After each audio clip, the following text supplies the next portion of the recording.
TNPSC classes. இன்றைக்கி நம்ம பார்க்க போகிற டெஸ்ட் நம்பர் 28. இது உங்களுக்கு தேர்தல் உள்ளாட்சி அமைப்புகள் பற்றி சம்மந்தமாக இருக்கும் கொஷின்ஸ் ஏன்னா இது கண்டிப்பாக உங்களுக்கு 3 கொஷின் 4 கொஷின் கண்டிப்பாக இடங்களுடைய பார்ட் இந்த பார்ட் பொலிட்டிக்கலில் இது ரொம்ப ரொம்ப இம்பார்ட்டன்ட் பார்ட் வந்திருக்கும். இம்பார்ட்டன்ட் பார்ட்ஸ் அதிகமாக இருக்கும். பஞ்சாயத்து ராஜ் எப்படிலாம் தேர்தல் இருக்குது அப்படிலாம் ஒரு கொஷின் வரக்கூடிய பார்ட் நம்ம பார்க்க போகிறோம். அந்த பார்ட்ஸ்லாம் இன்றைக்கி பார்க்க போகிறோம். ஃபர்ஸ்ட் கொஷின், சரியானதை தேர்ந்தெடு. ஃபர்ஸ்ட் கொஷின், சரியானதை தேர்ந்தெடு. இந்திய தேர்தல் ஆணையம் புதுடெல்லியில் அமைந்துள்ளது மட்டும்தான் சரியானது, மற்ற 3 தப்பு. அது என்னென்னு பார்க்கலாம். இந்திய தேர்தல் முறை அமெரிக்க நாட்டிலிருந்து எடுக்கப்பட்டது. இந்திய தேர்தல் முறை எங்கேருந்து எடுத்தாங்கன்னு கேட்டாங்க, இங்கிலாந்து நாட்டிலிருந்து எடுக்கப்பட்டது. உலகின் மிகப்பெரிய மக்களாட்சி நாடு நமது இந்தியா. இந்திய தேர்தல் ஆணையம் புதுடெல்லியில் அமைந்துள்ளது. ஃபோர்த் ஆப்ஷன் இந்திய தேர்தல் ஆணையம் பற்றி குறிப்பிடும் அரசமைப்பு பகுதி 14. அரசமைப்பு பகுதி 15 இந்திய தேர்தல் ஆணையத்தை பற்றி சொல்லும். அப்போது சி ஆப்ஷன் மட்டும் சரியாக இருக்குது. வாக்கியம் 1, இந்திய தேர்தல் ஆணையம் பற்றி குறிப்பிடும் அரசமைப்பு பிரிவு. அரசமைப்பு பிரிவு 324. வாக்கியம் 2, இந்திய தேர்தல் ஆணையத்தை அமைத்திட வழிவகை செய்யும் அரசமைப்பு பிரிவுகள் 324 to 329. இந்திய தேர்தல் ஆணையம் பற்றி குறிப்பிடும் அரசமைப்பு பிரிவு 324 முதல் 329 வரைக்கும் ஆப்போசிட் இருக்குது.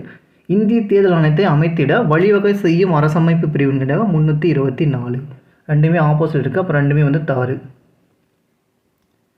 வாக்கியம் 1, முதல் பொது தேர்தலுக்கு பிறகு. முதல் பொது தேர்தல் எப்போன்னு கேட்டாக்கா 1952ஆம் ஆண்டு 4 கட்சிகள் தேசிய கட்சிகளாக அங்கீகரிக்கப்பட்டன. 4 கட்சிகள் தேசிய கட்சியாக அங்கீகரிக்கப்பட்டன என்பது சரி. வாக்கியம் 2, அதே சமயம் 14 கட்சிகள் அங்கீகரிக்கப்படாத கட்சிகளாக இருந்தது. அங்கீகரிக்கப்பட்ட கட்சிகளாக இருந்தது. அதாவது தேசிய கட்சியாக 4 கட்சி இருந்திருக்கு, 14 கட்சிகள் அங்கீகரித்த கட்சியாக இருந்திருக்கு. ரெண்டுமே சரி. இந்திய தேர்தல் ஆணையம் பற்றி தவறானது. இந்திய தேர்தல் ஆணையம் பற்றி தவறானது எது? இந்திய தேர்தல் ஆணையரை நியமிப்பவர் பிரதமர். இந்திய தேர்தல் ஆணையரை நியமிப்பவர் யாருன்னு கேட்டாங்க குடியரசுத் தலைவர். அப்போ ஃபஸ்ட்டு மட்டும்தான் தப்பாக இருக்குது. இந்திய தேர்தல் ஆணையத்தின் ஒரு தலைமை தேர்தல் ஆணையரும் 2 தேர்தல் ஆணையர்களும் இருப்பார். அது ஒரு இடம், அவருக்குள்ள 2 பேர், மொத்தமாக 3 பேர் இருப்பாங்க. சரிதான். தேர்ட் ஆப்ஷன், தேர்தல் ஆணையம் தனது வருடாந்திர அறிக்கையை இந்திய குடியரசுத் தலைவருக்கு சமர்ப்பிக்க வேண்டும். யாருக்குன்னு கேட்டாக்க குடியரசுத் தலைவருக்கு சமர்ப்பிக்க வேண்டும் என்பது சரி. இது சரி. அப்போ ஃபஸ்ட்டு மட்டும் தப்பு. தவறானதை தேர்ந்தெடு. இந்திய தலைமை தேர்தல் ஆணையத்தின் அதிகாரங்கள் உயர்நீதிமன்ற நீதிபதிக்கு இணையானது. இந்திய தலைமை தேர்தல் ஆணையத்தின் அதிகாரங்கள் உயர்நீதிமன்ற நீதிபதிக்கு இணையானது. உயர்நீதிமன்றத்தில் கேபினெட் அமைச்சருக்கு இணையானது. எதுன்னு கேட்டாக்க இந்திய தலைமை தேர்தல் ஆணையத்தின் அதிகாரங்கள் கேபினெட் அமைச்சருக்கு இணையானதாக இருக்கும். அப்போ ஃபஸ்ட்டு தப்பு. ரெண்டாவது ஆப்ஷன், 1967ஆம் ஆண்டு இந்தியாவில் மாநிலங்கள் கூட்டணி ஆட்சி நடைமுறைக்கு வந்தது. கூட்டணி ஆட்சிகள்னு கேட்டாக்க இப்போ இன்னொரு கட்சி, அது 2 கட்சி இருக்குன்னு கேட்டால் 2 கட்சியும் கூட்டணி ஆட்சி வைக்கலாம்னு சொல்கிறாங்க இல்லையா. அது முதல் 1967ஆம் ஆண்டு தான் வந்தது. 1967ஆம் ஆண்டு தான் நடைமுறைக்கு வந்தது என்பது சரி. 1977ஆம் ஆண்டு இந்தியாவின் முதலாக மத்தியில் கூட்டாட்சி. ஃபஸ்ட்டு மாநிலங்களில் 1967 மத்தியில் சென்ட்ரல் கவர்மெண்ட்டில் 1977ஆம் ஆண்டு 10 வருஷம் டிஃப்ரெண்ட்டில் வரும். இதுவும் சரிதான். ஃபோர்த் ஆப்ஷன், ஒவ்வொரு மாநிலங்களும் உள்ள தலைமை தேர்தல் அதிகாரியை நியமிப்பவர் குடியரசுத் தலைவர். ஒவ்வொரு மாநிலங்களும் உள்ள தலைமை தேர்தல் அதிகாரியை நியமிப்பவர் யாருன்னு கேட்டாக்க குடியரசுத் தலைவர் தான் நியமிப்பார். ஒவ்வொரு ஸ்டேட்டுக்கும் அவர் தான் நியமிப்பார். வாக்கியம் 1, இந்திய தேர்தல் ஆணையத்திற்கு கூடுதலாக 2 தேர்தல் ஆணையர்களை குடியரசுத் தலைவர் முதலில் நியமித்த ஆண்டு 1989ஆம் ஆண்டு. 1989ஆம் ஆண்டு என்பது சரி. இந்திய தேர்தல் ஆணையத்திற்கு கூடுதலாக 2 தேர்தல் ஆணையர்களை குடியரசுத் தலைவர் முதலில் நியமித்த ஆண்டு எப்போன்னு கேட்டாக்க 1989ஆம் ஆண்டு என்பது சரி. வாக்கியம் 2, இந்தியாவில் முதலில் மின்னணு வாக்குப்பதிவு இயந்திரம் அறிமுகப்படுத்தப்பட்ட ஆண்டு 1998ஆம் ஆண்டு. 1998ஆம் ஆண்டு என்பதும் சரி, ரெண்டுமே வந்து சரி. வாக்கியம் 1. 2004ஆம் ஆண்டு நடந்த பொதுத் தேர்தலில் மின்னணு வாக்கு இயந்திரங்கள் அனைத்தும் பாராளுமன்ற தொகுதிகளிலும் பயன்படுத்தப்பட்டது. அனைத்து பாராளுமன்ற தொகுதிகளிலும் பயன்படுத்தப்பட்டது. எப்போன்னு கேட்டாக்க 2004ஆம் ஆண்டு. 2004ஆம் நடந்த பொதுத் தேர்தல் தான் எனக்கு இந்த மின்னணு வாக்குப்பதிவு இயந்திரத்தை அனைத்து பாராளுமன்றத்தில் வந்து அறிமுகப்படுத்தியிருப்பாங்க. சரிதான். வாக்கியம் 2. செபாலஜி என்பது தேர்தல் பற்றிய படிப்பாகும். செபாலஜி இம்பார்ட்டன்ட் கொஷின். செபாலஜி என்பது எனக்கு தேர்தல் பற்றிய படிப்பாகும். Important question. ரெண்டுமே வந்து சரி.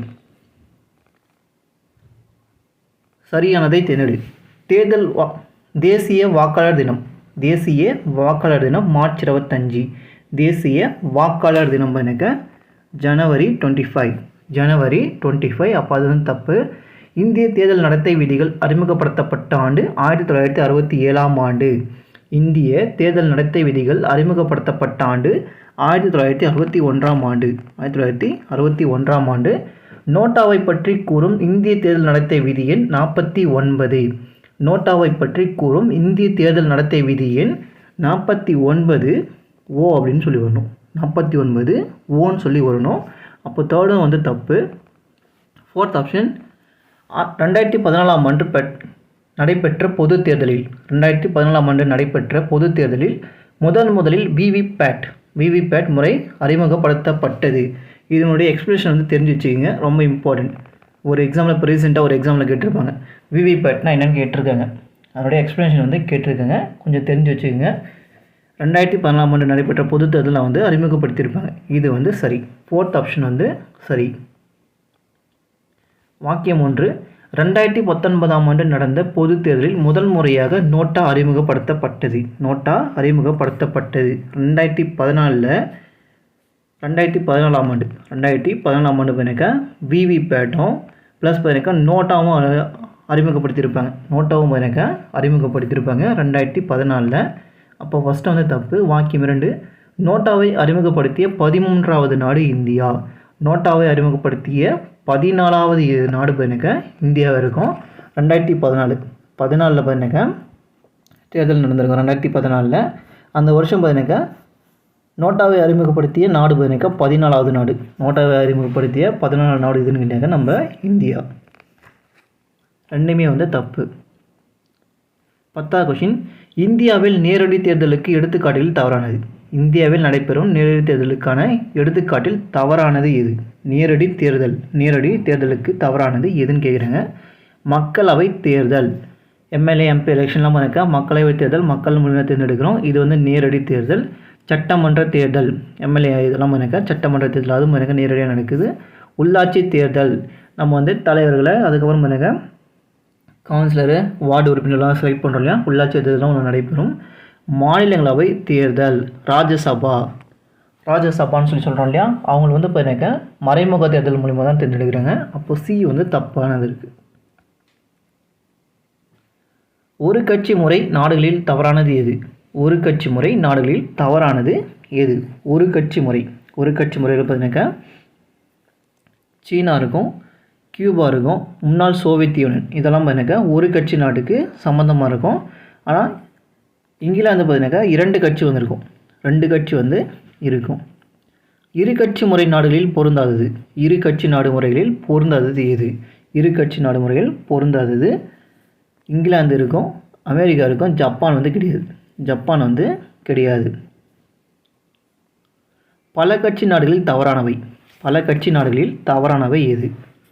இந்தியா இலங்கை வந்து பல கட்சி, பிரான்ஸ் ஸ்வீடன் பார்த்திங்கன்னா பல கட்சி, இத்தாலி நார்வேயும் பார்த்திங்கன்னா பல கட்சி, பிரிட்டன் கியூபா வந்து கிடையாது. பிரிட்டன்னா இங்கிலாந்து, அது வந்து 2 கட்சி இருக்குது, கியூபா வந்து ஒரு கட்சி தான் இருக்குது. வாக்கியம் 1. ஒரு கட்சி குறைந்தபட்சம் 3 மாநிலங்களாவது மாநில கட்சி என்ற தகுதியை பெற்றால் அது தேசிய கட்சி என தகுதியை பெறும். ஒரு கட்சி குறைந்தபட்சம் 4 மாநிலங்கள், 3 மாநிலம் கிடையாது, 4 மாநிலங்களில் கிட்டத்தட்ட 4 மாநிலங்களில் மாநில கட்சி அப்படின்னு சொல்லி தகுதியை வந்து பெற்றிருக்கணும்.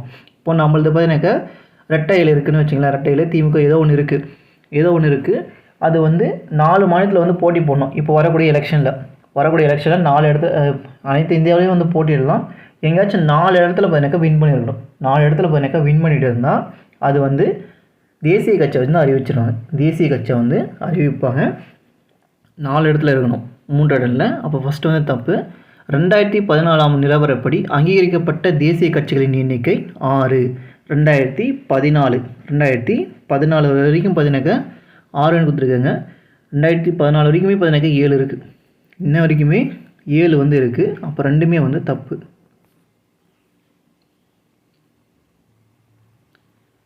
ஒரு கட்சி தேசிய கட்சியாக அங்கீகரிப்பதற்கான நிபந்தனைகளில் தவறானது எது? ஒரு கட்சி தேசிய கட்சியாக அங்கீகரிப்பதற்கான நிபந்தனைகளில் தவறானது எது?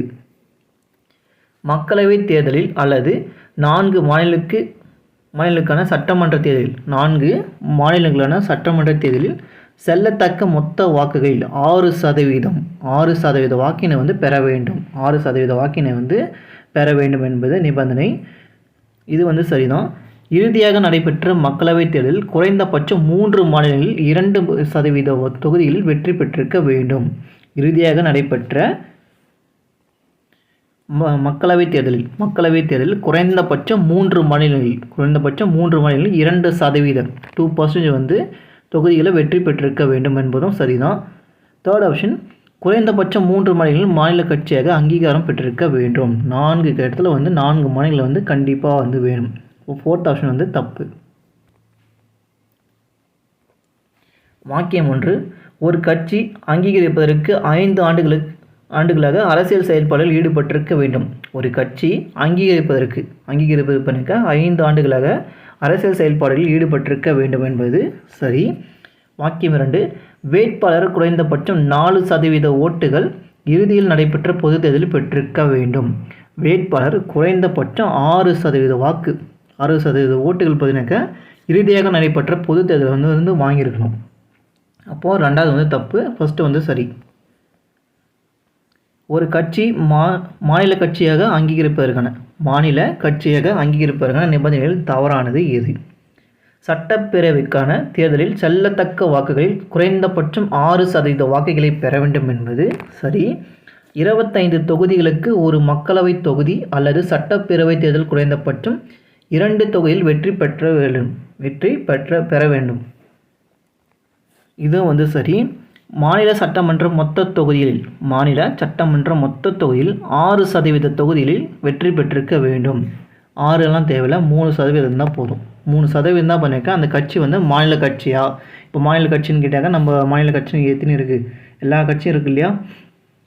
பாமக, அதுக்கப்புறமா திமுக, அதிமுகலாம் இருக்கு இல்லையா? அதுதான் அதை வந்து பண்ணிக்க 3% வந்து வாக்கு பெற்றிருந்தால் அதை வந்து மாநில கட்சியை வந்து அறிவிப்பாங்க. தமிழ்நாட்டுடைய மாநில கட்சி அப்படின்னு சொல்லி அறிவிப்பாங்க. 6% தேவையில்லை, 3% போதும்.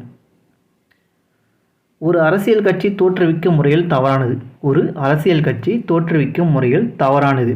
இந்திய தேர்தல் ஆணையத்தில் பதிவு செய்திருக்க வேண்டும் என்பது சரி. கட்சி அமைப்பை குறித்து ஆவணத்தை பெற்றிருக்க வேண்டும். என்பது சரி.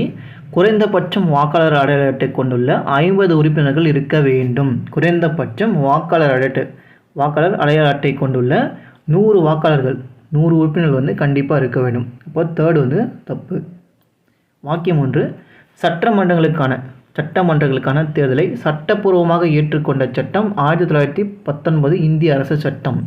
சட்டமன்றங்களுக்கான தேர்தலை சட்டப்பூர்வமாக ஏற்றுக்கொண்ட சட்டம் 1919 ஆண்டு இந்திய அரசு சட்டம் என்பது சரி. 1909 மாண்டேகோ செம்ஸ்போர்ட் சீர்திருத்தம் இருக்கு இல்லையா? அதுதான் ஃபஸ்ட்டு அறிவிச்சிருப்பாங்க. அதை வந்து ஃபஸ்ட்டு அறிவிச்சிருப்பாங்க. 2வது ஆப்ஷன், தேர்தல் ஆணையம் அங்கீகரிக்கப்பட்ட அரசியல் கட்சிக்கு கட்சியின் பெயரை வழங்குகிறது. கட்சியின் பெயரை வந்து அவங்க தான் சூஸ் பண்ணிக்கிறாங்க. இந்திய தேர்தல் ஆணையம்லாம் வழங்குறதில்ல. சின்னத்தை வந்து வழங்கக்கூடியது தேர்தல் ஆணையம். இப்போ ரெண்டுமே வந்து தவறாக இருக்குது. தவறானதை தேர்ந்தெடு. தேர்தல் சின்னங்கள் ஆணை வெளியிட்ட ஆண்டு 1968 ஆண்டு என்பது சரிதான். தேர்தல் ஆணையம் விலங்குகளின் சின்னத்தை வழங்குவதை தடை செய்துள்ளது. தேர்தல் ஆணையம் விலங்குகளின் சின்னத்தை வழங்குவதை தடை செய்துள்ளது என்பதும் சரிதான். விதிவிலக்காக யானை மற்றும் சிங்கம் ஆகிய சின்னங்கள் மட்டுமே வழங்கியுள்ளது. ஆனால் விலங்குகளின் சின்னத்தை வழங்கக்கூடாதுன்னு சொல்கிறாங்க. ஆனால் யானை மற்றும் சிங்கங்களுடைய இந்த 2 சின்னத்தை வந்து வெளியிட்டிருக்காங்க என்பது சரிதான். ஒரு மாநில கட்சிக்கு ஒதுக்கப்பட்ட சின்னத்தை வேறு மாநில கட்சிகள் பயன்படுத்த இயலாது. என்பது மட்டும் தவறானது. ஒரு மாநிலம், இப்போது தமிழ்நாடு இருக்குது, ஆந்திர பிரதேசம் இருக்குது. இங்கே வந்து பார்த்தீங்கன்னா ஒரு கட்சி இருக்குன்னு கேட்டாக்க அதனுடைய சின்னத்தை ஆந்திர பிரதேஷ்லையும் யூஸ் பண்ணலாம். அது வந்து பண்ண முடியும். இயலாது என்பது தவறானது.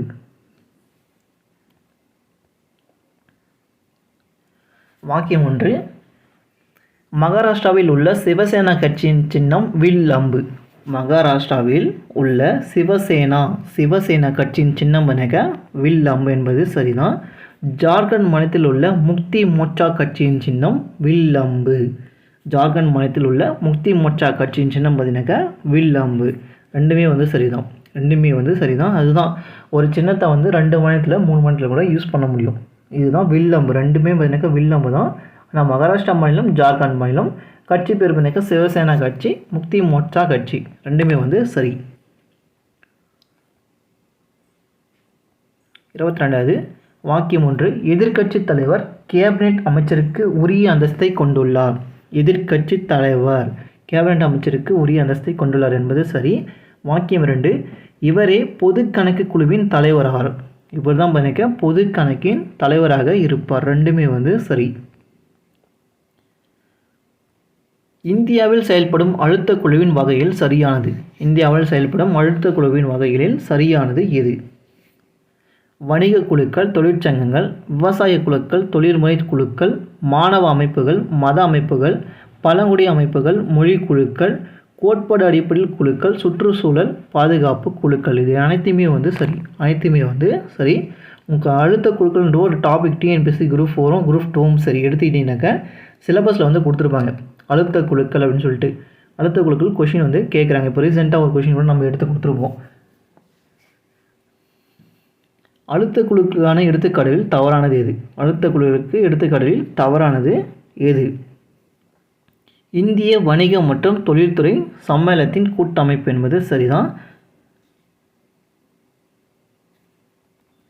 அகில இந்திய தொழிற்சங்க காங்கிரஸ் என்பதும் சரிதான். அகில இந்திய விவசாயிகள் சங்கம் என்பதும் சரிதான். இந்திய சங்கம் கிடையாது, இந்திய மருத்துவ சங்கம் சொல்லிட்டு வரும். 4th வந்து தப்பு. அழுத்த குழுக்கான எடுத்துக்காட்டில் தவறானது இது. அகில இந்திய மாணவர் சம்மேளனம், அகில இந்திய சீக்கிய மாணவர் பேரவை, இளம் பாதக சங்கம், தமிழ் சங்கம், தமிழ்நாடு விவசாயிகள் சங்கம், நர்மதா பச்சோகா ஆந்தோலன். இந்த நர்மதா பச்சோகா ஆந்தோலன் ரொம்ப ரொம்ப இம்பார்ட்டன்ட். இது வந்து பார்த்தீங்கன்னா உங்களுக்கு அழுத்த குழுக்கள் அப்படின்னு சொல்லிட்டு ஸ்கூல் புக் பேக் பின்னாடி கொஷின் கேட்டிருப்பாங்க. நர்மதா பச்சோகா ஆந்தோலன் என்பது என்ன அப்படின்னு சொல்லி கேட்டிருப்பாங்க. அது ஒரு அழுத்த குழுக்கள் அப்படின்னு சொல்லி வரும். தவறானது வந்து எதுவுமே இல்லை. அனைத்துமே வந்து சரியாக இருக்குது. வாக்கியம் 1. பகுஜன் சமாஜ் கட்சியின் சின்னம் சிங்கம். உங்களுக்கு டிஎன்பிசியை பொறுத்த வரைக்கும் இந்த தேர்தல் டாப்பிக்லேருந்து, அதாவது உள்ளாட்சி அமைப்புகள் எடுத்திருக்கேன். உள்ளாட்சி அமைப்புகள் ஸ்கூல் புக்குன்னு தான் கேட்குறாங்க. தேர்தல் அமைப்புகள் லாஸ்ட் டைமும் பார்த்துருப்பீங்க. வருஷம் கொஸ்டின் பேப்பரும் பாருங்கள். தேர்தல் அமைப்பை பொறுத்த வரைக்கும் கரண்ட்டாக தான் கொஸ்டின் கேட்பாங்க. இப்போ ரீசெண்டாக ஒரு கொஸ்டின் கூட சொல்லியிருப்பேன் நான். கை சின்னம், தேசிய காங்கிரஸ் உடைய சின்னம் கை சிங்கம். அதில் இருக்கக்கூடிய கடிகாரத்தில் டைம் என்னென்னு கேட்டிருப்பாங்க. 10:10ன்னு காமிச்சிட்ருக்கோம். ஸோ இந்த மாதிரி பேசிக் கொஸ்டின் தான் கேட்குறாங்க. டிஎன்பிஎஸ்சியை பொறுத்த வரைக்கும் இது ரொம்ப இம்பார்ட்டன்ட். டிஎன்பிஎஸ்சி குரூப் 4 இருக்கட்டும், குரூப் 2 இருக்கட்டும், இப்போ எழுதக்கூடிய ஃபாரஸ்ட் எல்லாமே ஒரே மாதிரி எக்ஸாம் தானே. உங்களுக்கு இந்த கட்சிகளை வந்து கொஞ்சம் பேசிக்காக இருக்கக்கூடியது, என்ன கரண்ட்டாக இருக்கக்கூடியது என்னென்னு பார்த்து வச்சுக்கிங்க. அதே போல் லாஸ்ட் டைம் கேட்டிருப்பாங்க, கதிர் அருவாள் எந்த சின்னத்துக்கு சேர்ந்தது அப்படின்னு தான் கேட்டிருப்பாங்க. டிஎன்பிஎஸ்சி குரூப் 4 லாஸ்ட் இயரில் பண்ணியிருக்கா அப்படி தான் கேட்டிருப்பாங்க. ஸோ கொஞ்சம் கட்சிகள் கொஞ்சம் ரீசெண்டாக பார்த்து வச்சுக்கிட்டா ஒரு கொஷின் வந்து ஈஸியாக பண்ண முடியும். பகுஜன் சமாஜ் கட்சியின் சின்னம் சிங்கம். யானை. சமாஜ் கட்சியின் சின்னம் யானைன்னு சொல்லி வரும். வாக்கியம் 2. இந்த கட்சி ஒரு தேசிய கட்சியாகும். இதன் தலைவர் மாயாவதி ஆவார். இதனுடைய கட்சி பார்த்தீங்கன்னாக்கா ஒரு தேசிய கட்சி. இது வந்து ஒரு தேசிய கட்சியாக இருக்கும். இதனுடைய தலைவர் யாருன்னு கேட்டாக்கா மாயாவதின்னு இருப்பாங்க. எந்த ஸ்டேட் அப்படின்னு சொல்லி தெரிஞ்சால் கீழே வந்து கமெண்ட் பண்ணுங்கள். ஸ்டேட் வந்து எதுன்னு சொல்லி கமெண்ட் பண்ணுங்கள். ஃபஸ்ட்டு வந்து தப்பு, ரெண்டாவது வந்து சரி. தவறான இணையை காண்க. அகில இந்திய திரிமுனாள் காங்கிரஸ் இதில் வந்து எது தப்பாக இருக்குன்னு சொல்லி பார்க்கணும்.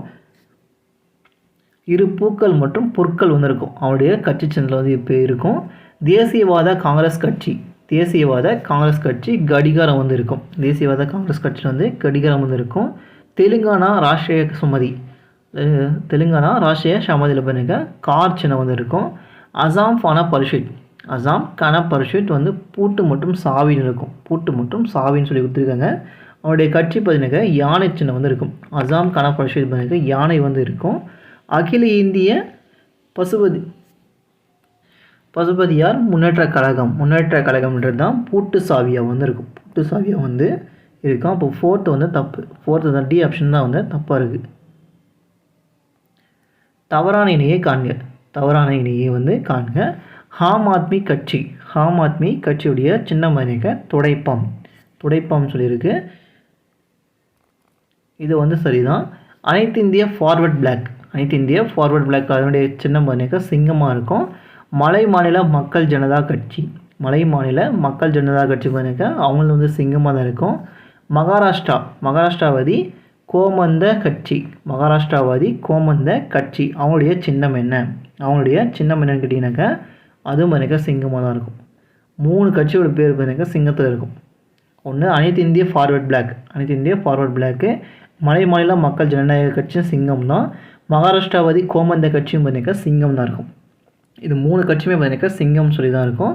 இந்த ரயில் வந்து எது இருக்குன்னு சொல்லிக்கிட்டீங்கன்னாக்கா மகாராஷ்டிரா நவநிர்மாண் சேனான்ற கட்சியோட பேர் பார்த்தீங்கன்னாக்கா ரயில் வந்து இருக்கும். அப்போது 28 டி வந்து தப்பு.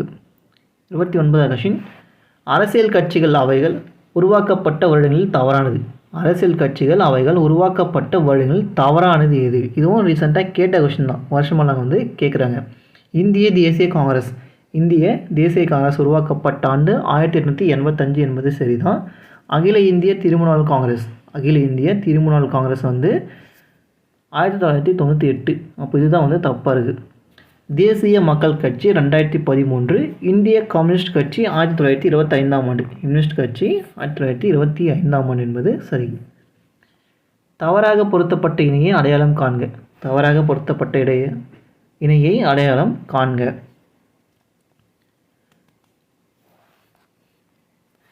போடலாந்து மக்கள் இயக்கம் வந்து ஜார்க்கண்ட் வந்து கிடையாது, அசாமில் இருக்கும்.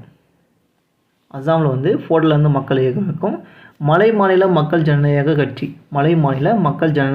வந்து பார்த்தீங்கன்னா மேகாலயாவில் வந்து இருக்கும். லோக் ஜனசக்தி கட்சி பார்த்தீங்கன்னா பீகாரில் வந்து இருக்கும். ராஷ்ட்ரிய லோகந்திரி கட்சி வந்து ராஜஸ்தானில் இருக்கும். இது வந்து 1, 2 மட்டும் தப்பாக இருக்கும். ஃபர்ஸ்ட் 2 வந்து தப்பாக இருக்கும். பின்வரும் இந்திய தலைமை தேர்தல் ஆணையர்களை கால வரிசைப்படி பொறுத்துக. யார் வந்து எப்போ இருந்தாங்கன்னு சொல்லி பார்க்க போகிறோம். ஃபஸ்ட்டு பார்த்தீங்கன்னாக்கா நவீன் சாவ்லா இருப்பார். அவர் எப்போ நினைக்கினாக்கா 2010 இருந்திருப்பார். அதுக்கப்புறம் பார்த்தீங்கன்னாக்கா சுனில் அரோரா பார்த்தீங்கன்னாக்கா 2018 வந்து இருந்திருப்பார். அவருக்கு அடுத்தது பார்த்தீங்கன்னாக்கா சுனில் சந்திரான்னு சொல்லிட்டு அவர் வந்து இருந்திருப்பார். 2021 வரைக்கும் இருந்திருப்பார். அதுக்கப்புறம் ராஜீவ் குமார். இம்பார்ட்டன்ட் கொஸ்டின், ஒரு கரண்ட் அஃபேர் எப்போன்னு கேட்டிங்கனாக்கா 2022 வந்து நியமிச்சிருப்பாங்க. இப்போ இருக்கார். இது ஒரு கொஸ்டின் கண்டிப்பாக உங்களுக்கு வந்து ஒரு கரண்ட் அஃபேர் வந்து கேட்குறது நிறைய வாய்ப்பு இருக்குது. 2023 நடந்த பாராளுமன்ற தேர்தலின் தலைமை தேர்தல் அதிகாரி யார்? கண்டிப்பாக கொஸ்டின் உண்டு, கண்டிப்பாக வரும். தேர்தலை பற்றி சம்மந்தம்னா இந்த ஒரு கொஸ்டின் வந்து கண்டிப்பாக வரதுக்கு நிறைய வாய்ப்பு இருக்குது. ராஜீவ் குமார். வாக்கியம் 1. இந்தியாவின் முதல் தலைமை தேர்தல் ஆணையர் ராஜீவ் குமார். இப்போ தான் சொன்னேன், அவர் வந்து இப்போ கரண்ட்டாக இருக்காருன்னு சொல்லி சொன்னேன். வாக்கியம் 2. இந்தியாவின் தற்போதைய தேர்தல் ஆணையர் சுகுமார் சென். இந்தியாவுடைய முதல் தலைமை தேர்தல் ஆணையர் யாருன்னு கேட்டாக்கா சுகுமார் சென் இருப்பார். இப்போ வந்து பார்த்தீங்கன்னா ராஜீவ்குமார் இருப்பார். ரெண்டுமே ஆப்போசிட்டில் இருக்குது. இப்போ ரெண்டும் வந்து தவறு. தேர்தல் வரைக்கும் இப்போ முடிஞ்சது. அடுத்து பார்த்தீங்கன்னா பஞ்சாயத்து ராஜ் வந்து பார்க்க போகிறோம். பஞ்சாயத்து ராஜ் கொஷினும் பார்த்தீங்கன்னா உங்களுக்கு கண்டிப்பாக இதில் இருந்தும் ஒரு கொஷின் வந்து வரக்கூடியது. அதனால தான் எடுத்திருப்பேன். வாக்கியம் 1. பஞ்சாயத்து ராஜ் அமைப்பு பற்றி கூறும் அரசமைப்பு பகுதி 11. பஞ்சாயத்து ராஜ் அமைப்பு பற்றி கூறும் அரசமைப்பு பகுதி 11 கிடையாது, 9. அதாவது 9ன்னு சொல்லி வரணும். வாக்கியம் 2. பஞ்சாயத்து ராஜ் அமைப்பை முதலாக அறிமுகம் செய்த மாநிலம் தமிழ்நாடு. ரொம்ப இம்பார்ட்டன்ட் கொஷின். பஞ்சாயத்து ராஜ் அமைப்பை முதலாக அறிமுகம் செய்த மாநிலம் வந்து தமிழ்நாடு கிடையாது, ராஜஸ்தான். ரொம்ப இம்பார்ட்டன்ட் கொஷின், நல்லா நோட் பண்ணிக்கோங்க. பஞ்சாயத்து ராஜ் அமைப்பை முதலாக அறிமுகம் செய்த மாநிலம் எதுன்னு கேட்டாக்க ராஜஸ்தான். தமிழ்நாடு வந்து கிடையாது. அப்போ ரெண்டுமே வந்து தப்பு. தவறானதை தேர்ந்தெடு. உள்ளாட்சி அரசாங்கத்தின் தந்தை என அழைக்கப்படுவர் ரிப்பன் பிரபு. உள்ளாட்சி அரசாங்கத்தின் தந்தை என அழைக்கப்படுவர் ரிப்பன் பிரபு. யாருன்னு கேட்டாக்க ரிப்பன் பிரபு என்பது சரி. மாவட்ட பஞ்சாயத்து ராஜ் உறுப்பினர்கள் கவது வயது. மாவட்ட பஞ்சாயத்து ராஜ் உறுப்பினர்கள் வயது 21 என்பதும் சரி. மாநகராட்சியின் அரசியல் ரீதியான தலைவர் மேயர். மாநகராட்சியின் அரசியல் ரீதியான தலைவர் யாருன்னு கேட்டாக்க மேயர். மாநகராட்சியின் முதல் குடிமகன். மாநிலத்துடைய முதல் குடிமகன் யாருன்னு கேட்டாக்கா ஆளுநர் சொல்லுவோம். அதே இந்தியாவுடைய குடிமகன் யாருன்னு கேட்டாக்க நம்ம என்ன சொல்லுவோம், குடியரசுத் தலைவர்னு சொல்லுவோம். அதுபோல் மாநகராட்சிக்கு யார் குடிமகன் சொல்லி கேட்டீங்கன்னாக்க மேயர் தான் வந்து குடிமகனாக வந்து இருப்பார். சரியானதை தேர்ந்தெடு. பஞ்சாயத்து ராஜ் அமைப்பு பற்றி கூறும் அரசமைப்பு பிரிவு பகுதி 9 பார்த்தோம். பிரிவு வந்து பாருங்க 243. பஞ்சாயத்து ராஜ் அமைப்பை பற்றி கூறும் அரசமைப்பு பிரிவு 243 மட்டும் இல்லை. பஞ்சாயத்து ராஜ் அமைப்பு பற்றி கூறும் அரசமைப்பு பிரிவு எது வரைக்கும் கேட்டீங்கன்னாக்க 243 முதல் 243 சி வரை அப்படின்னு சொல்லி வரணும். இது வரைக்கும் எனக்கு சின்னு சொல்லியிருக்கு. இப்போ நியூ புக்கில் வந்து ஓன்னு சொல்லி மாற்றிருப்பாங்க. ஓன்னு சொல்லி மாற்றிருப்பாங்க. இது வரைக்கும் எனக்கு அரசமைப்பு பிரிவு இருக்குது. பஞ்சாயத்து ராஜ் அமைப்பை பற்றி கூறும் அரசமைப்பு பிரிவு 243 முதல் 243 சி வரைக்கும் பழைய புக்கில் 2019 எடிஷனில் இருக்கும். இப்போ வந்து ஓன்னு சொல்லி இருக்கும். அப்போ ஃபஸ்ட்டு வந்து தப்பு. இந்தியாவின் முதல் மாநகராட்சி நம்ம சென்னை வந்து வரும். சென்னை மாநகராட்சி உருவாக்கப்பட்ட ஆண்டு 1688 என்பது சரி. பஞ்சாயத்து ராஜ்யம் துவக்கி வைக்கப்பட்ட ஆண்டு அக்டோபர் 2 1956. அக்டோபர் 2 1959. 1959ஆம் ஆண்டு வந்து எனக்கு அறிவிச்சிருப்பாங்க. வாக்கியம் 1. 1882ஆம் ஆண்டு உள்ளாட்சி அமைப்புகளை அறிமுகம் செய்தவர் ரிப்பன் பிரபு. 1882ஆம் ஆண்டு ஃபஸ்ட்டு உள்ளாட்சி அமைப்பில் வந்து இன்ட்ரடியூஸ் பண்ணுறாங்க. யாருன்னு கேட்டாங்க ரிப்பன் பிரபு. 1872ஆம் ஆண்டு பார்த்தீங்கன்னாக்கா ஃபஸ்ட்டு மக்கள் தொகை கணக்கெடுப்பு மேயோ பிரபுவால் நடைபெற்றிருக்கும். 1872ஆம் ஆண்டு மேயோ பிரபு தான் ஃபஸ்ட்டு மக்கள் தொகை கணக்கெடுப்பு வந்து எடுத்திருப்பார். 1881 ரிப்பன் பிரபு தான் பார்த்தீங்கன்னா முறையான மக்கள் தொகை கணக்கெடுப்பு 10 வருஷத்துக்கு ஒரு டைம் நடக்கணும்னு சொல்லிட்டு அவர் தான் வந்து பிளான் பண்ணி எடுத்துகிட்டு வந்திருப்பார். அவர் தான் வந்து உள்ளாட்சி அமைப்புகளை பார்த்தீங்கன்னா அறிமுகம் செஞ்சுருப்பார். 81 அதுக்கு அடுத்த வருஷம் 82ஆம் ஆண்டு பார்த்தீங்கன்னா பண்ணியிருப்பார். பஞ்சாயத்து ராஜ்யத்தை தொடங்கியவர் யாருன்னாக்கா காந்திஜி. காந்திஜி ஃபஸ்ட்டு காந்திஜி தான் வந்து கிராமங்களில் பஞ்சாயத்து ராஜ்யத்தை வந்து கிரியேட் பண்ணணும்னு சொல்லி அவருடைய எண்ணத்தில் தான் வந்து உதிச்சிருக்கும். காந்தியோட எண்ணத்தில் வந்து உதிச்சிருக்கும். பாக்ஸில் கொடுத்துருப்பாங்க +1 புக்கில். ஸோ இதுவும் வந்து சரி, ரெண்டுமே வந்து சரி. உள்ளாட்சி அரசாங்கத்தில் நகரங்களில் தவறானது எது? மாநகராட்சி, நகராட்சி, பாளைய வாரியங்கள் கேட்டாக்கா ஆர்மி பிளேசஸ். ஆர்கன் பிளேசஸ் தான் பாளைய வாரியங்கள்னு சொல்லி வரும். மாவட்ட பஞ்சாயத்து கிடையாது. தவறானதை தேர்ந்தெடு. தவறானதை தேர்ந்தெடு. நகரங்கள். நகரங்கள் நகராட்சிகள்னு சொல்லி அழைக்கிறாங்க. நகரங்களை வந்து நகராட்சின்னு சொல்லி அழைக்கிறாங்க. பெருநகரங்களை மாநகராட்சின்னு சொல்லி அழைக்கிறாங்க. தொழில் நகரங்களை நகரியங்கள்னு சொல்லி அழைக்கிறாங்க. இராணுவ அமைப்புகள் பார்த்தீங்கன்னாக்கா வாரியங்கள்னு சொல்லி சொல்கிறாங்க. பாளைய வாரியம். இந்த பாளைய வாரியம்னாக்கா இராணுவ அமைப்பில் தான் பாளைய வாரியங்கள் சொல்லி அழைப்பாங்க. அப்போ டி ஆப்ஷன் வந்து தப்பாக இருக்குது. வாக்கியம் 1. உள்ளாட்சி அமைப்புகள் ஒரு காலத்தில் உச்சநிலையை அடைந்தது. உள்ளாட்சி அமைப்புகள் ஒரு காலத்தில் உச்சநிலையை அடைந்தது என்று இருப்பாங்க. சரிதான்.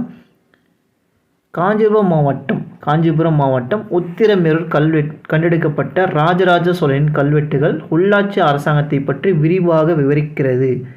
பராந்தக சோழனுடைய காலகட்டம் எனக்கு 919 to 922 வரைக்கும் இருக்கும். அவருடைய கல்வெட்டை தான் எனக்கு அதிகமாக விவரிக்கும். காஞ்சிபுரம் மாவட்டம் உத்திரமேரூர் கண்டெடுக்கப்பட்ட பராந்தக சோழர் காலத்துலாம் ஃபஸ்ட்டு குடைவரை முறையெல்லாம் வந்து பண்ணி எலெக்ஷன் நடத்தியிருப்பாங்க இல்லையா, அதை பேஸ் பண்ணி தான் இருக்கும். ஃபஸ்ட்டு மட்டும் சரி, ரெண்டாவது வந்து தப்பு. வாக்கியம் 1. 1956ஆம் ஆண்டு திட்ட வடிவமைப்பு குழு ஒன்றை பல்வந்தராய் மேத்தா தலைமையில் மத்திய அரசாங்கம் அமைத்தது. திட்ட வடிவமைப்பு குழு பார்த்தீங்கன்னா உருவாக்கியிருப்பாங்க பல்வந்தராய் மேத்தா குழு தலைமையில் தான். ஆனால் வருஷம் வந்து 1957. கேர்லெஸ் மிஸ்டேக் வந்து வரக்கூடாது. வாக்கியம் 2. இந்த குழு கொடுத்த அறிக்கையை பஞ்சாயத்து ராஜ்ய முறையில் மகாசாசனம் என்று அழைக்கப்படுகிறது. மகாசாசனம் என்று பல்வேந்திரா மேத்தா கொடுத்த அறிக்கையை வந்து சொல்கிறாங்க என்பது இம்பார்ட்டன்ட் கொஷின். ரெண்டாவது வாக்கியம் மட்டும் சரி. 41வது கொஷின். வாக்கியம் 1. இந்திய அரசாங்கம் 1977ஆம் ஆண்டு அசோக் மெத்தா தலைமையில் ஒரு குழுவை அமைத்தது. அசோக் மெத்தா தலைமையில் ஒரு குழுவை வந்து அமைச்சிருப்பாங்க. எப்போன்னு கேட்டிங்கனாக்கா 1977ஆம் ஆண்டு என்பது சரி. வாக்கியம் 2. இந்த குழு தனது அறிக்கையை 1979ஆம் ஆண்டு பரிந்துரைகளை சமர்ப்பித்தது. அடுத்த வருஷமே 1978வது வருஷமே பாருங்க தன்னுடைய பரிந்துரைகளை வந்து சமர்ப்பித்திருப்பாங்க. அப்போ ஃபஸ்ட்டு மந்த் வந்து சரி, ரெண்டாவது வந்து தப்பு. தவறானதை தேர்ந்தெடு. அரசியல் அதிகாரத்தை பரவலாக்கம் செய்ய பஞ்சாயத்து ராஜ் முறை கொண்டு வந்தன. அரசியல் அதிகாரத்தை பரவலாக்கம் செய்ய பஞ்சாயத்து ராஜ் முறை வந்து கொண்டு வந்திருப்பாங்க என்பது சரிதான். உள்ளாட்சி அரசாங்கம் மீண்டும் உயிர் பெற வைப்பது சிங்வி குழு பரிந்துரையின் முக்கிய கருவாக இருந்தது. உள்ளாட்சி அரசாங்கம் மீண்டும் உயிர் பெற வைப்பது சிங்வி எந்த குழுடைய முக்கிய பணினாக்க சிங்வி குழு பரிந்துரையின் முக்கிய கருவாகும் என்பதுதான் சரிதான். ஹெல்ஹெம் ஸ்விங்கி குழு 1986ஆம் ஆண்டு அமைக்கப்பட்டது. 1986ஆம் ஆண்டு வந்து அமைக்கப்பட்டது என்பது சரிதான். சமுதாய மேம்பாட்டு திட்டங்களுக்கான அசோக் மெத்தா குழு அமைக்கப்பட்டது. பல்வந்தராயன் குழு வந்து பார்த்தீங்கன்னாக்கா சமுதாய மேம்பாட்டுக்காக அமைச்சிருப்பாங்க. அசோக் மெத்தா குழு வந்து கிடையாது. டி ஆப்ஷன் வந்து தப்பு. வாக்கியம் 1. இது வந்து ரொம்ப இம்பார்ட்டன்ட் கொஷின். ஏன்னா இது வந்து இடஒதுக்கீடு, பெண்களுக்கான இடஒதுக்கீடு பற்றி கொடுத்துருப்பாங்க. ஸோ டிஎன்பிஎஸ்சியில் இது ரொம்ப இம்பார்ட்டன்ட். டிஎன்பிஎஸ்சியில் பார்த்தீங்கன்னா எலெக்ஷனை பற்றி இது ரொம்ப மோஸ்ட் இம்பார்ட்டன்ட் கொஷின். 73வது மற்றும் 74வது சட்ட திருத்த மசோதாவை 1992ஆம் ஆண்டு நாடாளுமன்றத்தில் இயற்றப்பட்டது. 73வது மற்றும் 74வது சட்ட திருத்தம் பார்த்தீங்கன்னா 1992ஆம் ஆண்டு இயற்றிருப்பாங்க என்பது சரி. வாக்கியம் 2. 1993ஆம் ஆண்டு இரு அவைகளிலும் இது நிறைவேற்றப்பட்டது. இந்த 74வது சட்ட திருத்தம் 92ல் நாடாளுமன்றத்தில் அறிமுகப்படுத்தியிருப்பாங்க. 93வது வருஷம் பண்ணிக்க 2 அவையில் வந்து நிறைவேற்றிருப்பாங்க. ரெண்டுமே வந்து சரி. வாக்கியம் 1. இந்த 73வது சட்ட திருத்தமும் 74வது சட்ட திருத்தமும் இந்திய அரசமைப்பின் பகுதி 9 மற்றும் 9A என்ற இரு பகுதிகளை இணைத்தது. 9 மற்றும் 9A என்ற பகுதிகளை வந்து இணைச்சிருக்கும். 73வது மற்றும் 74வது சட்ட திருத்தமும் இந்திய அரசமைப்பு பகுதியில் இந்த 9வது மற்றும் 9A என்ற 2 பகுதியை வந்து இணைச்சிருக்கும் என்பது இம்பார்ட்டன்ட் கொஷின்.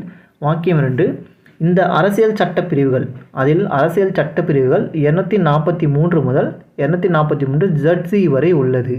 ZC வரை பாருங்க இப்போ வந்து இருக்குன்னு சொல்லி சொல்கிறாங்க என்பது வந்து சரி. ரெண்டுமே வந்து சரியானது. ரொம்ப இம்பார்ட்டன்ட் கொஷினுங்க. இது ரொம்ப ரொம்ப இம்பார்ட்டன்ட் கொஷின். அது வந்து தெரிஞ்சு வச்சுக்கிறது நல்லது. கிராம சபை கூட்டம் ஆண்டுக்கு எத்தனை முறை நடைபெறுகிறது? கிராம சபை கூட்டம் ஆண்டுக்கு 6 முறை வந்து நடைபெறுகிறது. இப்போ வந்து பண்ணிக்க 6 முறை வந்து நடைபெறும். கிராம சபை கூட்டங்கள் ஆண்டிற்கு 6 முறை நடைபெறுகிறது. அது எந்தெந்த வருஷம் கேட்டீங்கன்னா என்னென்ன டேட்டில் பாருங்க, ஜனவரி 26 குடியரசு தின விழா அன்று, மார்ச் 22 உலக தண்ணீர் தினம், உலக நீர் தினம் வந்து இருக்கும், அன்னைக்கு வந்து கொடுப்பாங்க. மே 1 உழைப்பாளர் தினம் அன்றும், ஆகஸ்ட் 15 சுதந்திர தினம் அன்றும், அக்டோபர் 2 காந்தி ஜெயந்தி அன்றும், நவம்பர் 1 உள்ளாட்சிகள் தினம். உள்ளாட்சிகள் தினம் ரொம்ப ரொம்ப இம்பார்ட்டன்ட் கொஷின். தினம் எப்போன்னு கேட்டீங்கன்னாக்கா நவம்பர் 1 வந்து உள்ளாட்சிகளின் தினம். அன்னைக்கு வந்து பாருங்க பண்ணியிருப்பாங்க. புதுசாக வந்து பாருங்க இந்த உலக நீர் தினமும் இந்த டேட்டை வந்து ஆட் பண்ணியிருப்பாங்க. 2 டேட் வந்து ஆட் பண்ணியிருப்பாங்க. வாக்கியம் 1, இந்திய அரசமைப்பின் பகுதி. இந்திய அரசமைப்பின் பகுதி 15 உறுப்புகள் 324, 329 தேர்தலை பற்றியதாகும். இந்திய அரசமைப்பின் பகுதி 15 உள்ள உறுப்புகள் 324 முதல் 329 வரை தேர்தல் பற்றியதாகும் என்பது சரி. வாக்கியம் 2, மக்களவைக்கும் மாநில சட்டப்பேரவைக்கும் வயது வந்தோர் வாக்குரிமை அடிப்படையில் தேர்தலை நடத்தப்பட வேண்டும் என இந்திய அரசமைப்பின் உறுப்பு 326 விளக்குகிறது. வயது வந்தோருக்கான வாக்குரிமை வந்து இருக்குது அப்படின்னு சொல்லிட்டு 326 வந்து குறிப்பிடுகிறது என்பதும் சரி. ரெண்டுமே வந்து சரிதான்.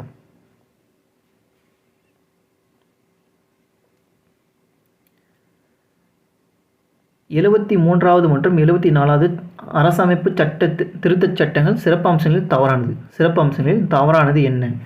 கிராமங்களுக்கு இடையில் காணப்படும் வட்டாரம், வட்டம், மண்டலம் மற்றும் மாவட்ட அளவில் ஊராட்சிகள் என 3 அடுக்குமுறை செயல்படுத்தப்பட்டன. 3 அடுக்குமுறை வந்து செயல்படுத்தியிருப்பாங்க. இம்பார்ட்டன்ட் கொஷின் சரிதான். 2 மில்லியனுக்கும் குறைவான மக்கள் தொகையுடைய சிறு மாநிலங்களில் 2 மில்லியனுக்கும், அதாவது 2 மில்லியனாக 20 லட்சத்துக்கு குறைவாக இருக்கக்கூடிய மக்களுடைய தொகுதிகளின் மாநிலங்களில் பஞ்சாயத்துகள் 2 அடுக்கு முறையில் வந்து இயங்குகின்றன. 2 அடுக்கு முறையில் வந்து இயங்கிட்டு இது வந்து சரிதான். பெண்களுக்கு 2 1 பங்கு இடஒதுக்கீடு வழங்கப்பட்டது. பெண்களுக்கு பார்த்தீங்கன்னாக்கா 3 1 பங்கு பார்த்தீங்கன்னாக்கா இந்த 73வது மற்றும் 74வது சட்ட திருத்தம் மூலிமா தான் 1992 வந்து கொடுத்துருப்பாங்க. அப்போ இதுதான் தப்பாக இருக்குது. 2 இல்லை 3 1 பங்கு. ஒரே மாதிரியான 5 ஆண்டு பதவி காலம் எல்லாருக்கும் பார்த்தீங்கன்னாக்கா ஒரே மாதிரி வந்து 5 ஆண்டு பதவி காலம் வந்து இருக்கணும்.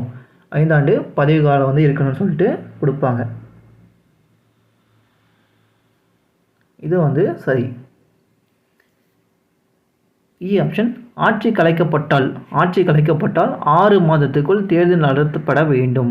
ஆட்சி கலைக்கப்பட்டால் 6 மாதத்துக்குள்ளே தேர்தல் வந்து நடைபெற வேண்டும் சொல்லிட்டு இந்த 73வது மற்றும் 74வது சட்ட திருத்தப்படி தான் கொடுத்துருப்பாங்க.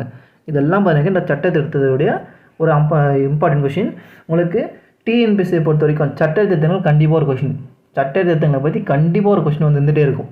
என்ன சட்ட திருத்தங்கள்லாம் பண்ணாங்க இது வரைக்கும் எனக்கு 104 போயிருக்கு. 104 சட்ட திருத்தமும் வந்து தெரிஞ்சுக்கணும். இப்போ லாஸ்ட்டாக என்ன போயிருக்கு அதெல்லாம் நீங்கள் வந்து தெரிஞ்சுக்கணும். அதெல்லாம் வந்து தெரிஞ்சுக்கணும்.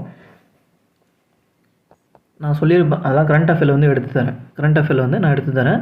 அப்போது சி மட்டும் தப்பு, மற்ற அனைத்துமே வந்து சரி.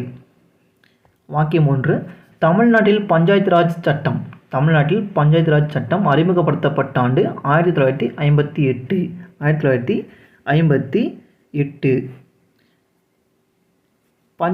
வாக்கியம் 2, தமிழ்நாடு பஞ்சாயத்துகள் சட்டம் 1994ஆம் ஆண்டு புதிதாக இயற்றப்பட்டது. ஃபஸ்ட்டே பார்த்தீங்கன்னாக்கா 1958 இயற்றிருப்பாங்க. ஆனால் புதுசாக வந்து பார்த்தீங்கன்னா திருப்பி 1994 வந்து இயற்றிருப்பாங்க. ரெண்டுமே வந்து சரி. தமிழ்நாட்டில். வாக்கியம் 1, இந்தியாவில் நகர்பாலிகா என்பது 1,00,000 மக்கள் தொகைக்கு மேல் உள்ள நகர உள்ளாட்சியை நிர்வகிக்கும் அமைப்பாகும். இந்தியாவில் நகர்பாலிகா என்பது 1,00,000 மக்கள் தொகைக்கு மேல் உள்ள நகர உள்ளாட்சியை நிர்வகிக்கும் அமைப்பு தான் வந்து நகர்பாலிகான்னு சொல்கிறாங்க. வாக்கியம் 2, 73வது சட்ட திருத்தம் நகர்பாலிகா சட்ட திருத்தத்தை சார்ந்தது.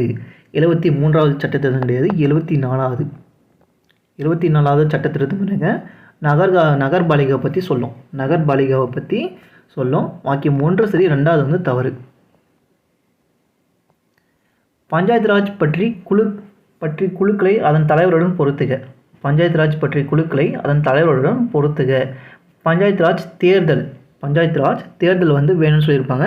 யார் அப்படின்னு கேட்டிங்கன்னாக்க கே சந்தானம். பஞ்சாயத்து ராஜ் பயிற்சி ஜி ராமச்சந்திரன். சமுதாய மேம்பாட்டு பஞ்சாயத்து ராஜ் எனக்கு தயசுபாபே இருப்பாங்க. பஞ்சாயத்து ராஜ் புள்ளியியல் பகுப்பாய்தல் பண்ணக்க வி.ஆர். ராவ் வந்து இருப்பார். பி ஆப்ஷன் வந்து சரியான ஆப்ஷனாக இருந்திருக்கும். வாக்கியம் 1, உள்ளாட்சித்துறை அரசாங்கத்தில் தேர்தல் கட்டாயம் என்று கூறும் சட்ட திருத்தம் 74வது சட்ட திருத்தம். 74வது சட்ட திருத்தம் என்பது தவறானது. உள்ளாட்சித்துறை அரசாங்கத்தில் தேர்தல் வந்து கட்டாயமாக இருக்குன்னு சொல்லக்கூடிய சட்ட திருத்தம் என்னங்க 73வது சட்ட திருத்தம். 74 நகர்பாலிகா. 73 பாருங்க கட்டாய தேர்தல். உள்ளாட்சி அரசாங்கத்தில் கட்டாய தேர்தல் வந்து வரணும். வாக்கியம் 2, சொத்துக்களுக்கான வரி இந்தியாவில் உள்ளாட்சி அரசால் வசூலிக்கப்படுகிறது. சொத்துக்களுக்கான வரி இந்தியாவில் உள்ளாட்சி அரசாங்கத்தில் பாருங்க வசூலிக்கப்படுகிறது என்பது சரி. வாக்கியம் 2 வந்து சரி, ஃபர்ஸ்ட் மட்டும் தப்பு. கீழ்வரும் அமைப்புகளை சிறியதிலிருந்து பெரியது வரை வரிசைப்படுத்துக. கீழ்வரும் அமைப்புகளை சிறியதிலிருந்து பெரியது வரை வரிசைப்படுத்துக. சிறியது ஃபஸ்ட்டு பார்த்தீங்கன்னா கிராமம் இருக்கும். கிராமத்துக்கு அடுத்தது பார்த்தீங்கன்னாக்கா கிராம ஊராட்சி, கிராம சபை, கிராம ஊராட்சி வரும். கிராம ஊராட்சிக்கு அப்புறம் ஊராட்சி ஒன்றியம் வரும். அதுக்கப்புறம் மாவட்ட ஊராட்சி மன்றம் சொல்லி பி ஆப்ஷன் வந்து சரியான ஆப்ஷன். பஞ்சாயத்து ராஜ் பற்றி கீழ்கண்டவற்றில் எது சரியானது? இதெல்லாம் இப்போ ரீசெண்டாக கேட்ட கொஷின். இந்த கேட்ட கொஷின் வந்து நான் எடுத்து கொஞ்சம் கொடுத்துருப்பேன். பஞ்சாயத்து ராஜ் வந்து ரொம்ப ரொம்ப இம்பார்ட்டன்ட் இல்லையா, அதெல்லாம் வந்து எடுத்து கொடுத்துருப்பேன். சரியானது எது? கே சந்தானம் குழு பண்ணாக்கா பஞ்சாயத்து ராஜ் தேர்தலை பற்றி சொல்லியிருப்பாங்க. ஜி ராமச்சந்திர குழு பண்ணாக்கா பஞ்சாயத்து ராஜ் பயிற்சி மையங்களை வந்து சொல்லியிருப்பாங்க. மேலே வந்து பொறுத்துக்கு கொடுத்துருந்தாங்க, கீழே வந்து பண்ணாக்கா அதே வந்து மாற்றி கொடுத்துருப்பாங்க. சமுதாய மேம்பாட்டு பண்ணாக்கா தயா சௌபே வந்து வந்திருப்பாங்க. பஞ்சாயத்து ராஜ் நிதிகள் வந்து கிடையாது. இப்போது 1, 4 மட்டும் வந்து சரி. பின்வரவற்றை எவை தவறாக பொருந்தியுள்ளது? பின்வரவற்றில் எது வந்து தவறாக வந்து பொருந்திருக்குன்னு சொல்லி கேட்குறாங்க. அசோக் மெஹ்தா குழு வந்து எதுக்காக இருந்துச்சுன்னு கேட்டாங்க. சமூக தணிக்கை பற்றி சொல்லியிருப்பாங்க.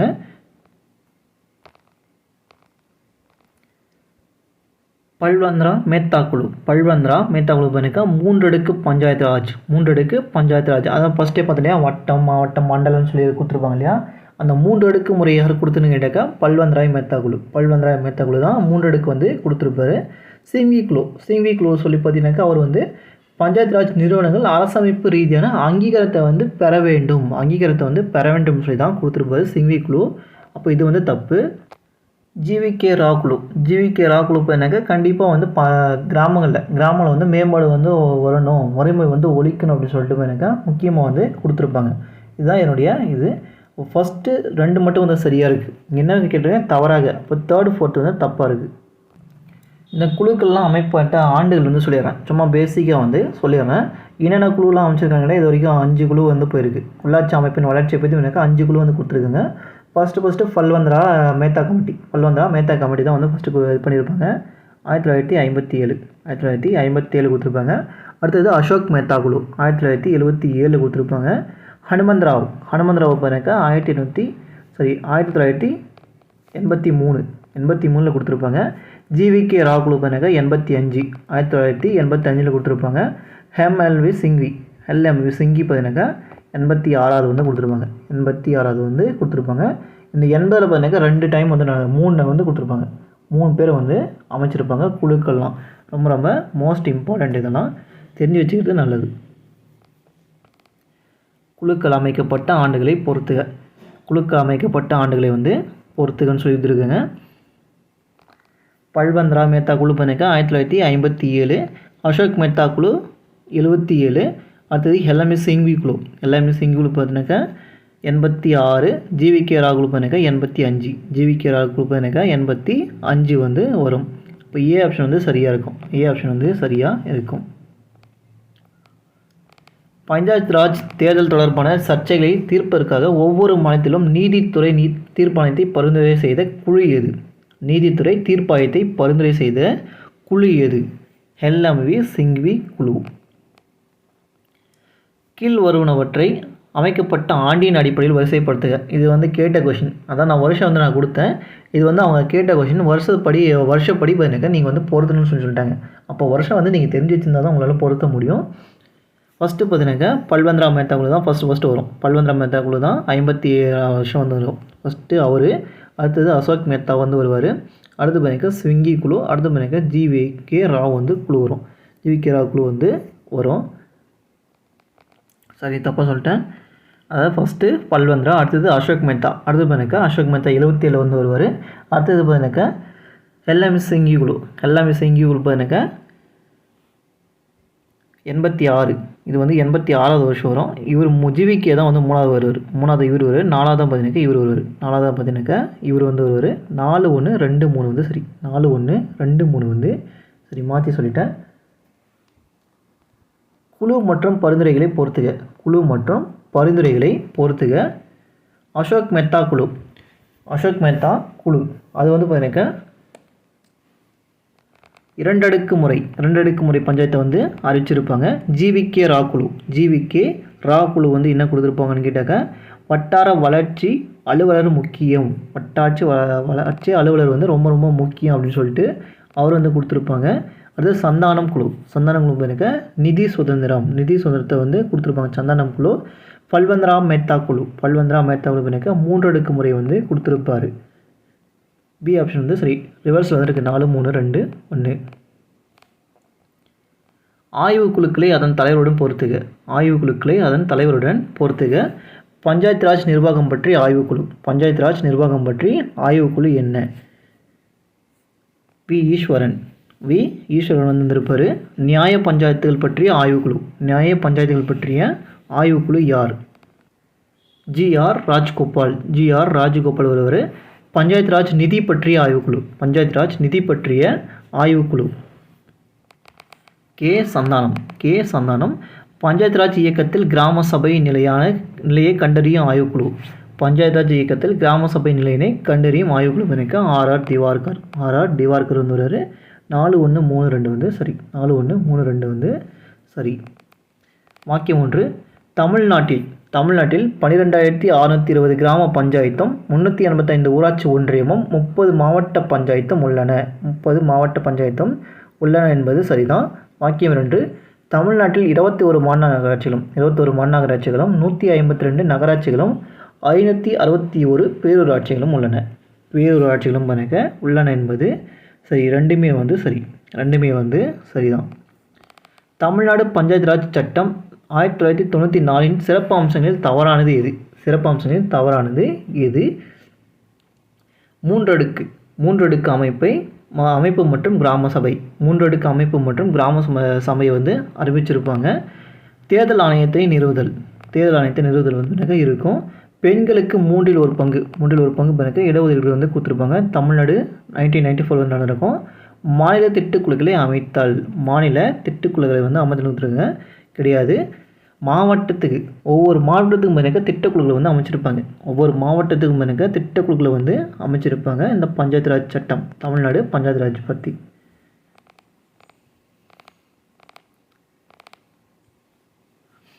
62வது கொஷின். தேசிய பஞ்சாயத்து ராஜ் சட்டம் 24 ஏப்ரல் 1992 கொண்டு வரப்பட்டது. தேசிய பஞ்சாயத்து ராஜ் சட்டம் 1992 ஏப்ரல் 24 வந்து கொண்டு வந்திருப்பாங்க என்பது சரிதான். தேசிய ஊராட்சி தினம் எப்படின்னு கேட்டீங்கன்னாக்கா ஏப்ரல் 24. ஊராட்சி தினம் வேறு, பஞ்சாயத்து ராஜ் தினம் வேறு, நிறைய வந்து உள்ளாட்சி தினங்கள் வேறு. மொத்தம் 3 தினங்கள் வந்து நம்ம பார்த்துருக்கோம். இது வந்து தேசிய ஊராட்சி தினம் ஏப்ரல் 24. 2011 நடைபெற்ற உள்ளாட்சி தேர்தலில் பெண்கள் 38% இடங்களில் வெற்றி பெற்றனர். 2011 நடைபெற்ற உள்ளாட்சி தேர்தலில் பெண்கள் 38% 38% இடங்களில் வெற்றி பெற்றனர். 38% பாருங்க வெற்றி பெற்றிருப்பாங்க. சரிதான். 2016ஆம் ஆண்டு தமிழக அரசு பெண்களுக்கு உள்ளாட்சியில் 33% இடஒதுக்கீடு வழங்கி சட்ட திருத்தம் செய்துள்ளது. 2016ஆம் ஆண்டு பாருங்க 50% வந்து கொடுத்துருப்பாங்க. 50% வந்து கொடுத்துருப்பாங்க. 50% பாருங்க இடஒதுக்கீடு வந்து கொடுத்துருப்பாங்க. 50% பாருங்க இடஒதுக்கீடு வந்து கொடுத்துருப்பாங்க. 4th தான் வந்து தப்பாக இருக்குது. வாக்கியம் 1. தமிழ்நாட்டில் உள்ள மாநகராட்சிகளின் எண்ணிக்கை. தமிழ்நாட்டில் உள்ள மாநகராட்சிகளின் எண்ணிக்கை 21. தமிழ்நாட்டில் உள்ள மாநகராட்சிகளின் எண்ணிக்கை எத்தனை? 21. வாக்கியம் 2. சுதந்திர இந்தியாவில் கிராம குடியரசு என்னும் பஞ்சாயத்துகளை உருவாக்கிய கனவு கண்டவர் நேரு. சுதந்திர இந்தியாவில் கிராம குடியரசு என்னும் பஞ்சாயத்துகளை உருவாக்க கனவு கண்டவர் காந்திஜி. அதனால் ஃபஸ்ட்டு நம்ம ஒரு கொஸ்டின் வந்து பார்த்துருப்போம், காந்தின்னு சொல்லி பார்த்துருப்போம் இல்லையா? இப்போ 2வது வந்து தப்பு, ஃபஸ்ட்டு மட்டும் வந்து சரி. வாக்கியம் 1. இந்தியாவில் முதல் முறையாக பேரூராட்சி என்ற உள்ளாட்சி அமைப்பு அறிமுகப்படுத்தப்பட்ட மாநிலம் ராஜஸ்தான். எங்கே அறிமுகப்படுத்துகிறான்னு கேட்டாக்க நம்ம தமிழ்நாட்டில் வந்து அறிமுகப்படுத்தியிருப்பாங்க. ராஜஸ்தான்ன்றது அந்த வேற பார்த்தோம். இது வந்து முதல் முறையாக பேரூராட்சின்றதை அறிமுகப்படுத்திய மாநிலம் எதுன்னு கேட்டாக்க நம்ம தமிழ்நாடு தான் வந்து அறிமுகப்படுத்தியிருப்பாங்க. B option. தமிழ்நாட்டில் முதலில் உருவாக்கப்பட்ட நகராட்சி வேலூர் மாவட்டத்தில் உள்ள வாலாஜாப்பேட்டை நகராட்சி என்பது ஆகும். வாக்கியம் 1 வந்து தப்பு, 2 வந்து சரி. இதுக்கப்புறம் கொஞ்சம் புக் பேக் தான் பார்க்க போகிறோம். மெயின் கொஸ்டின்லாம் பார்த்தாச்சு. ரொம்பவே இம்பார்ட்டன்ட் கொஸ்டின், அதெல்லாம் அப்படியே ரிப்பீட்டட் கூட வரது நிறைய சான்சஸ் இருக்குது. அரசியல் அதிகாரத்தை அடைவதை பொது நோக்கமாக கொண்ட மக்கள் குழு எது? அரசியல் கட்சி. கீழ்கண்டவற்றுள் அரசியல் கட்சியின் முக்கிய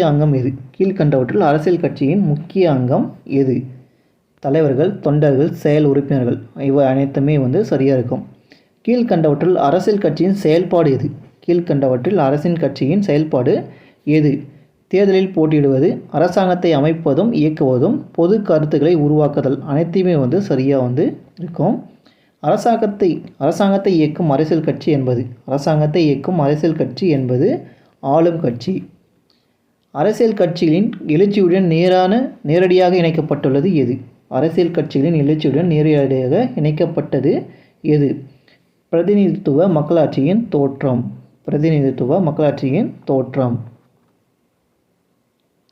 ஒரு கட்சி கொண்ட அமைப்பு முறை கொண்ட நாடு எது? சீனா. இரு கட்சி முறை கொண்ட நாடு எது? இங்கிலாந்து.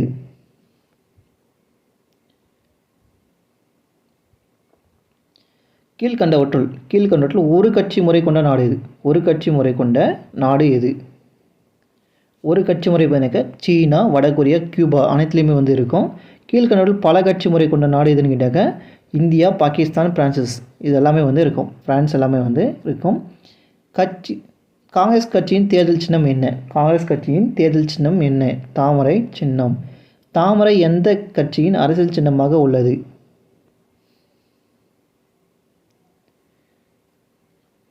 சரி, மாற்றி சொல்லிட்டேன். காங்கிரஸ் கட்சியின் தேர்தல் சின்னம் என்ன? கை சின்னம். 74வது கொஸ்டின் பாருங்க, கை சின்னம் போன மாற்றி சொல்லிட்டேன். தாமரை எந்த கட்சியின் அரசியல் சின்னமாக உள்ளது? சின்னமாக உள்ளது பாரதிய ஜனதா கட்சியின். பொது கருத்து என்பது முக்கிய பங்கு வகிப்பது எதில் கேட்டாக்க மக்களாட்சி முறையில். ஐக்கிய அமெரிக்க நாடுகள் முக்கிய அரசியல் கட்சிகள் யாவை? குடியரசு மற்றும் மக்களாட்சிவாதிகள். தேர்தலில் எதை பற்றி கையாளுகிறது? தேர்தல் மற்றும் தேர்தல் குறித்து புள்ளி விவர பகுப்பாய்வு, கருத்து கணிப்புகள் மற்றும் தேர்தலுக்கு பிந்தைய வாக்கெடுப்புகள், பொது கருத்து. மேலே உள்ள அனைத்தையுமே வந்து பார்த்தீங்கன்னா கையாளும். கூற்று 1. அரசியல் கட்சிகள் பொது கருத்தினை ஒன்றிணைக்கின்றன. காரணம், பொது கருத்து தேர்தல் முடிவுகளில் தாக்கத்தை ஏற்படுத்துகிறது. மேற்கண்ட வாக்கியங்கள் சரியானதை தேர்ந்தெடுக்கும்னு சொல்லி கொடுத்துருக்காங்க. எது வந்து சரியாக இருக்குதுன்னு சொல்லி கேட்டிருக்காங்க. கூற்று காரணம் ரெண்டுமே வந்து சரிதான். சரியான விளக்கமாகவும் வந்து இருக்குது. வாக்குரிமை என்றால் சொல். வாக்குரிமை என்னும் சொல் டேஷ் ஆகியவற்றிலிருந்து தோன்றியது. வாக்குரிமை என்னும் சொல் டேஷ் ஆகியவற்றிலிருந்து தோன்றியது. ஆங்கிலோ பிரான்ஸ் என்றதான் வந்து தோன்றியிருக்கும். இந்திய அரசமைப்பு பகுதி. இந்திய அரசமைப்பு பகுதி 15 எதை பற்றியதாகும்? தேர்தலை பற்றியதாகும். தேர்தலியல் என்பது டேஷ் பற்றிய கல்வியாகும். தேர்தல்கள் பற்றிய கல்விகளாகும். டேஷ் என்பது பன்மைத்துவ பெரும்பான்மை தேர்தல் முறைகளின் எளிமையான வடிவமாகும். இது வந்து எளிமையான வடிவம். முதலில் நிலையை கடந்து செல்லுதல். முதலாவது வரையறை ஆணைய சட்டம் நிறைவேற்றப்பட்ட ஆண்டு. 1952ஆம் ஆண்டு. அது மூலிமா தான் தேர்தல் வந்து நடத்தியிருப்பாங்க. தகுதியுள்ள வாக்காளர்களின் பட்டியல் டேஷ் என அழைக்கப்படுகிறது. வாக்காளர் பட்டியல். இந்திய குடிமக்களின் வாக்களிக்கும் வயதினை 21லிருந்து 18ஆக குறைந்த அரசமைப்பு சட்ட திருத்தம் எது? இந்திய குடிமக்களின் வாக்களிக்கும் வயதினை 21லிருந்து 18ஆக குறைத்த அரசமைப்பு சட்ட திருத்தம் எது? 61வது சட்ட திருத்தம். வருஷம் பார்த்தீங்கன்னாக்கா 1989.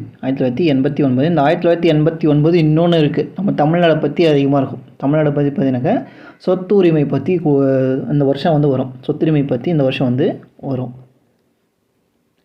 இந்தியாவிற்கு ஒரே தேர்தல் ஆணையம் வேண்டும். என கூறும் அரசமைப்பு பிரிவு எது? பிரிவு உறுப்பு 324. 52வது அரசமைப்பு சட்ட திருத்தம். 1985ஆம் ஆண்டு எதை பற்றி கூறுகிறது? கட்சித்தாவல் தடை சட்டம். 1985 போட்டிருப்பாங்க. அதோடைய அரசமைப்பு சட்ட பிரிவு இதுன்னு கேட்டாங்க 52வது அரசமைப்பு சட்ட திருத்தம். ஒரு உறுப்பினரின் மறைவு அல்லது பதவி விலகலால் வரும் தேர்தல் டேஷ் என அழைக்கப்படுகிறது. ஒரு உறுப்பினரின் மறைவு அல்லது பதவி விலகலால் வரும் தேர்தல் இடைத்தேர்தல் என்று அழைக்கப்படுகிறது.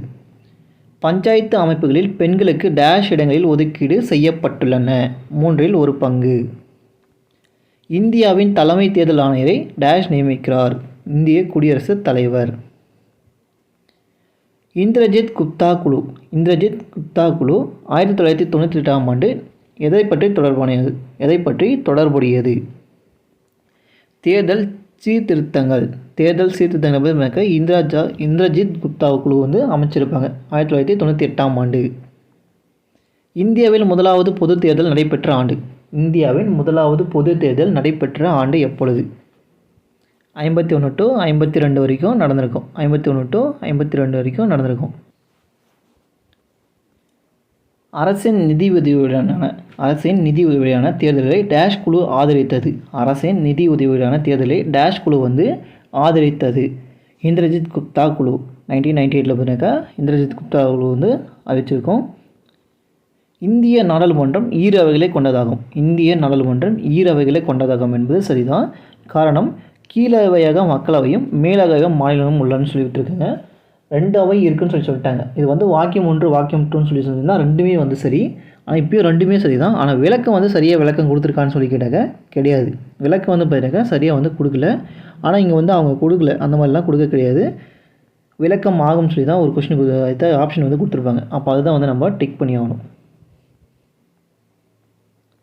எப்பொழுது சென்னை மாநகராட்சி உருவாக்கப்பட்டது? 1687ஆம் ஆண்டு. எப்போது ரிப்பன் பிரபு தீர்மானம் ஏற்கப்பட்டது? 1882ஆம் ஆண்டு. எதன் மூலம் இரட்டை ஆட்சி முதலில் அறிமுகப்படுத்தப்பட்டது? இந்திய அரசாங்க சட்டம் 1919. நகர்பாலிகா சட்டம் கொண்டு வரப்பட்ட ஆண்டு 94வது சட்ட திருத்தம் தான் நகர்பாலிகா. அது வந்து எப்போன்னு கேட்டாங்க 1992. 73வது மற்றும் 74வது சட்ட திருத்தத்தில் உள்ளாட்சி அமைப்பில் பெண்களுக்கு எவ்வளவு இடஒதுக்கீடு வழங்கப்பட்டது? தொகுதியில் பெண்களின் மக்கள் தொகையின் அடிப்படையில் வழங்கப்பட்டது. மாநில நிதி ஆணையத்தின் பொறுப்புகள் என்னென்ன? வரி வருவாய் மாநில அரசுக்கும் உள்ளாட்சி அமைப்புக்கும் பகிர்தல் தொடர்பான பரிந்துரை தான் மாநில நிதி ஆணையத்தின் பொறுப்புகளாகும். மாவட்ட திட்டக்குழு கீழ்கண்டவற்றால் உருவாக்கப்பட்டது. மாவட்ட திட்டக்குழு கீழ்கண்டவற்றால் உருவாக்கப்பட்டது. 93வது அரசமைப்பு சட்ட திருத்தத்தின் மூலம் கிரியேட் பண்ணியிருப்பாங்க. ஜவஹர் ரோஜ்கார் யோஜனா என்பது என்ன? வீடு கட்டுதல். கீழ்வரும் எந்த தேர்தலில் அரசியல் கட்சிகளுக்கு பங்கு இல்லை? கீழ்வரும் எந்த தேர்தலில் அரசியல் கட்சிகளுக்கு பங்கு இல்லை? இல்லைன்னு கேட்குறாங்க. மாநகராட்சி மேல் தேர்தல் இருக்கும், நகராட்சி தேர்தல் இருக்கும், மாவட்ட வார்டு உறுப்பினர்கள் இருக்கும், பஞ்சாயத்து ராஜ் தலைவர்கள் மற்றும் வார்டு உறுப்பினர்கள் தேர்தல். இதில் அரசியல் கட்சிகளுக்கு வேலை இல்லை. வார்டு உறுப்பினர்களாக இந்த கட்சி இருந்தால் தான் போடுவோம்னு சொல்கிறாங்க. யாரும் இல்லை. உள்ளாட்சி அமைப்பின் தந்தை என கருதுபவர் ரிப்பன் பிரபு. மாநிலங்களில் உள்ளாட்சி தேர்தலை நடத்துவது மாநில தேர்தல் ஆணையம்.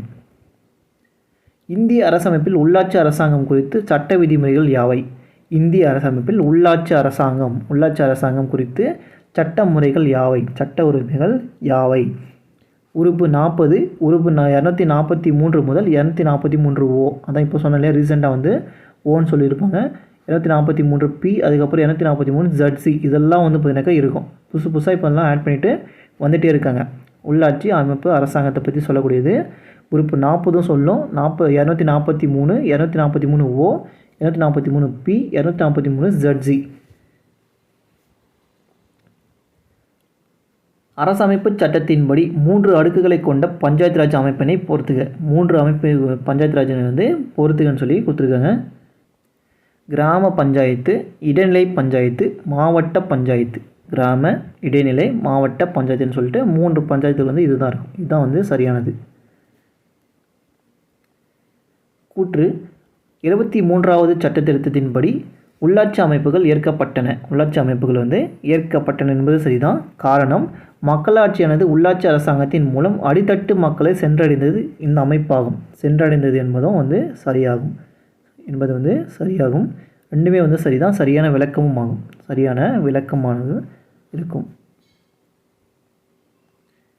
பல கிராம ஊராட்சிகள் ஒன்றிணைந்து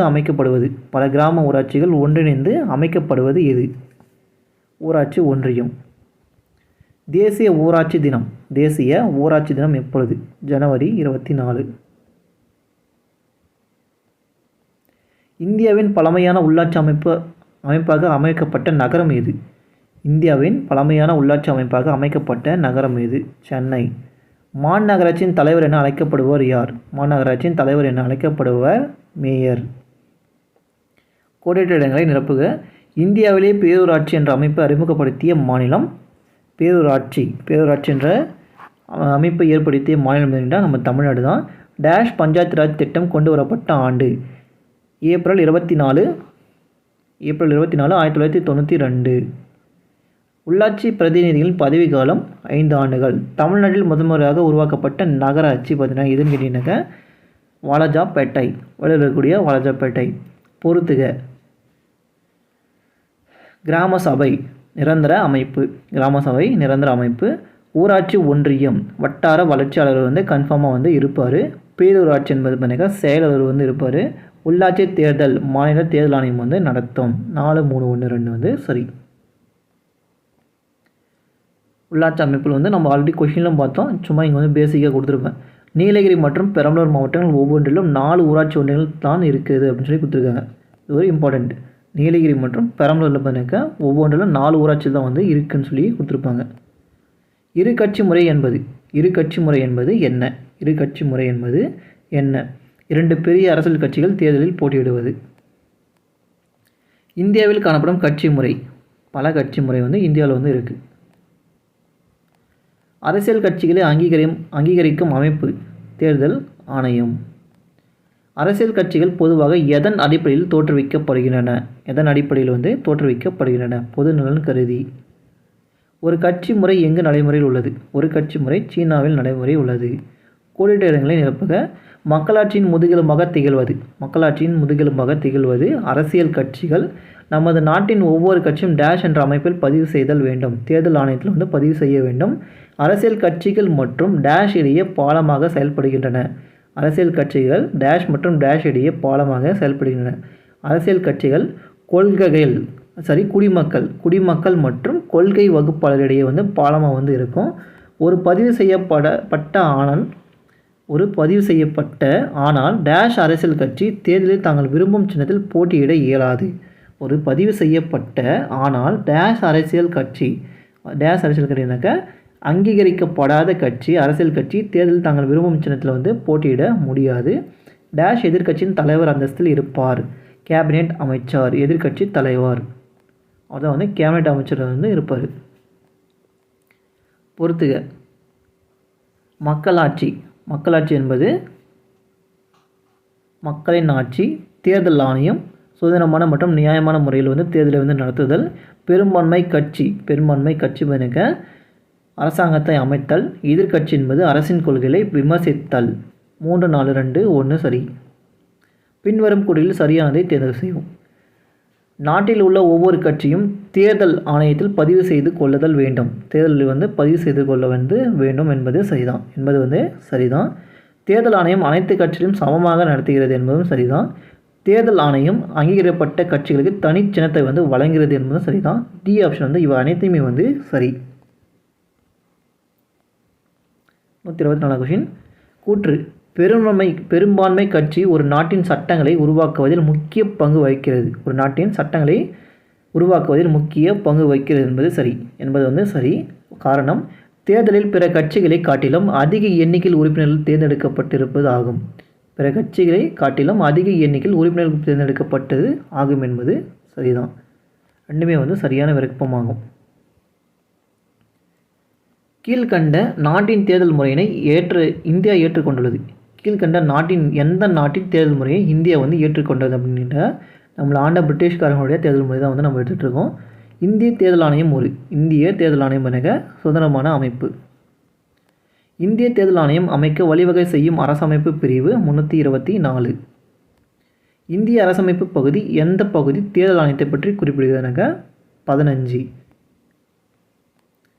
பல்வேறு அரசியல் கட்சிகளை தேசிய கட்சிகளாவோ அல்லது மாநில கட்சியாவோ அங்கீகரிப்பது எது? தேர்தல் ஆணையம். கூற்று. இந்திய அரசமைப்பு சுதந்திரமாக செயல்படும் தேர்தல் ஆணையத்திற்கு வழிவகை செய்கிறது. இந்திய அரசமைப்பு சுதந்திரமாக செயல்படும் தேர்தல் ஆணையத்திற்கு வழிவகை செய்கிறது என்பது சரிதான். காரணம், இது நாட்டின் சுதந்திரமான நியாயமான தேர்தலை நடத்த உறுதி செய்கிறது. என்பதும் சரிதான். ரெண்டுமே வந்து சரி. நோட்டா அறிமுகப்படுத்தப்பட்ட ஆண்டு 2014. அழுத்த குழுக்கள் என்னும் சொல்லு உருவாக்கிய நாடு இது. இது அழுத்த குழுக்கள் நம்ம வந்து இது பார்க்கல இல்லையா, எங்கே வந்து இந்த நாட்டிலேருந்து வந்து எடுத்தாங்கன்னு சொல்லி நம்ம பார்க்கல. இது வந்து புக் பேக் கொஸ்டின் இருந்திருக்குன்னு சொல்லி விட்டுருப்பேன். அழுத்த குழுக்கள் என்னும் சொல்லினை உருவாக்கிய நாடு எதுன்னு கேட்டாக்க அமெரிக்க ஐக்கிய நாடுகள். கூற்று. இந்தியாவில் அதிக எண்ணிக்கையிலான அழுத்த குழுக்கள் காணப்படுகின்றன. இது வந்து இப்போ ரீசெண்டாக புக் பேக் கொஸ்டின் தான். இது அப்படியே கேட்டிருப்பாங்க. இதை வந்து அப்படியே எடுத்து போட்டு கேட்டிருப்பாங்க. அழுத்த குழுக்கள் காணப்படுகின்றன. காரணம், அமெரிக்க ஐக்கிய நாட்டில் இருப்பதைப் போல இந்தியாவில் அழுத்த குழுக்கள் வளர்ச்சி அடையவில்லைன்னு சொல்லி கொடுத்துருப்பாங்க. இதுக்கும் எந்த சம்மந்தமும் இல்லை. ரெண்டும் வந்து சரிதான், ஆனால் சம்மந்தம் வந்து இல்லாமல் இருக்குது, விளக்கவில்லை. கோடிட்ட இடங்களை நிரப்புக. இந்திய தேர்தல் ஆணையம் பிறக்க 3 உறுப்பினர்கள் வந்து இருக்கும். 3 உறுப்பினர்கள் வந்து கொண்டது. தேர்தல் வாக்காளர் தினம் அனுசரிக்கப்படும் நாள். வாக்காளர் தினம் ஜனவரி 25. இந்தியாவில் பல கட்சி முறை பின்பற்றப்படுகிறது. 2017 அங்கீகரிக்கப்பட்ட தேசிய கட்சிகளின் எண்ணிக்கை பிறக்க 7 வந்து இருக்கும். நர்மதா பச்சோவா அந்தலான் என்பது நான் சொன்னேன் இல்லையா, புக் பேக்கில் வந்து இருக்கும்னு சொல்லி சொன்னேன் இல்லையா, அது வந்து ஒரு அழுத்த குழு. பொறுத்துக. தேசிய கட்சினாக்க 7 கட்சிகள் வந்துருக்கு. ஒரு கட்சி ஆட்சி முறைனா சீனா, 2 கட்சி முறைன்னு கேட்டாக்க அமெரிக்க ஐக்கிய நாடுகள். அழுத்த குழுக்கள்னாக்க வணிக குழுக்கள் வந்து ஒரு அழுத்த குழுக்கள். 4, 3, 2, 1 சரி. அப்படியே புக் பேக் எடுத்து கூட போட்டு கேட்கலாம். 1985ஆம் ஆண்டு திட்டக்குழுவினால் நிறுவப்பட்ட குழு எது? 85வது வருஷம் எதுன்னு கேட்குறாங்க. GVK ராவ் குழு வந்து அமைச்சிருப்பாங்க. சிவிங்கி குழு 86. டேஷ் காலத்தில் இருந்து உள்ளாட்சி அமைப்பு பற்றி உத்திரமேரூர் கல்வெட்டில் தெரிவிக்கிறது. சோழர் காலத்தில், பராந்தக சோழன் காலத்தில் வந்து வச்சிருப்பாங்க. 73வது மற்றும் 74வது அரசமைப்பு திருத்தச் சட்டங்கள் இவ்வாண்டில் நடைமுறைக்கு வந்தன. 1992ஆம் ஆண்டு. ஊராட்சியின் ஆய்வாளராக செயல்படுகின்றவர் டேஷ் ஆவார். ஊராட்சியின் ஆய்வாளராக செயல்படுகின்றவர் டேஷ் ஆவார். மாவட்ட ஆட்சியர், கலெக்டர் இருப்பார். கோடிட்ட இடத்தை நிரப்புக. கோடிட்ட இடத்தை நிரப்புக. உள்ளாட்சி அமைப்புகளின் தந்தை என அழைக்கப்படுவர் ரிப்பன் பிரபு. நமது விடுதலை போராட்டத்தின் போது மறுசீரமைப்பு என்பது டேஷாக விளங்குகிறது. மக்களுக்காக விளங்கியது. சோழர் காலத்தின் போது கிராம சபை உறுப்பினர்களை தேர்ந்தெடுக்கும் இரகசிய தேர்தல் முறை குடை ஓலை முறை என்று அழைக்கப்படுகிறது. கிராமங்களில் செயல்படும் உள்ளாட்சி அமைப்பு கிராம ஊராட்சி ஆகும். பேரூராட்சியின் நிர்வாகத்தினை கண்காணிப்பவர் செயல் அலுவலர். பேரூராட்சியின் நிர்வாகத்தினை கண்காணிப்பவர் செயல் அலுவலர். பொறுத்துக. மாவட்ட ஊராட்சி. மாவட்ட ஊராட்சிக்கு யார் இருப்பான்னு கேட்டாக்கா மாவட்ட ஆட்சியர் இருப்பார். மாவட்ட ஆட்சியர் இருப்பார். கிராம சபைக்கு பாருங்க கிராம சங்கங்கள் இருக்கும். பகுதி குழுக்கள்னு கேட்டாக்கா நகராட்சிகள். ஊராட்சி ஒன்றியம் பெருந்தலைவர். மாநகராட்சி மாநகர தலைவர் இருப்பார். 41532 சரி. அவ்வளோதாங்க. இவ்வளோ கொஷின் முடிஞ்சிச்சு. 141 கொஷின் எடுத்திருக்கேன். 141 கொஷினை முடிஞ்சது. 141 கொஷினை முடிஞ்சது. உங்களுக்கு பிடிச்சதா இல்லையான்னு சொல்லிட்டு ஒரு லைக் அண்ட் கமெண்ட் பண்ணிட்டு போங்க. பிடிச்சிருந்தா அப்படியே சப்ஸ்கிரைப் பண்ணி வச்சுக்கோங்க. நம்ம போடக்கூடிய நோட்டிஃபிகேஷன் இதுக்கப்புறம் பார்த்தீங்கன்னாக்கா கொஞ்சம் மெயின் டாபிக்ஸ்லாம் எல்லாமே வரப்போகுது. நம்ம முடிக்க போகிறோம். இன்னும் ஒரு 10 டெஸ்ட்டில் பார்த்தீங்கன்னாக்கா முடிக்க போகிறோம். 10-15 டெஸ்ட்டில் முடிக்க போகிறோம். அந்த 15 டெஸ்ட்டும் பார்த்தீங்கன்னா நம்ம ரொம்ப ரொம்ப இம்பார்ட்டண்ட். இதுக்கப்புறம் வரக்கூடியது தான் கொஞ்சம் அதிகமான மோஸ்ட் இம்பார்ட்டன்ட் கொடுத்து வரக்கூடியது. இது வரைக்கும் நம்ம பார்த்தது எல்லாமே இம்பார்ட்டண்ட். ஆனால் இப்போ வரக்கூடியது இன்னும் இம்பார்ட்டண்ட்டாக வரும். ஏன்னு கேட்டால் தமிழ்நாடு பேஸ் பண்ணி நிறைய கொஷின்ஸ் வரும். வரும். ஸோ தமிழ்நாடு அதிகமாக பார்க்கணும் இல்லையா? அதனால் கொஞ்சம் பார்த்து படிங்க. சப்ஸ்கிரைப் பண்ணி வச்சுக்கோங்க. சீக்கிரம் உங்களுக்கு ஃபுல் டெஸ்ட் நான் அனௌன்ஸ்மெண்ட் கொடுக்குறேன். அது நான் சொல்கிறேன் எப்படின்னு சொல்கிறேன். படிங்க. தேங்க்யூ.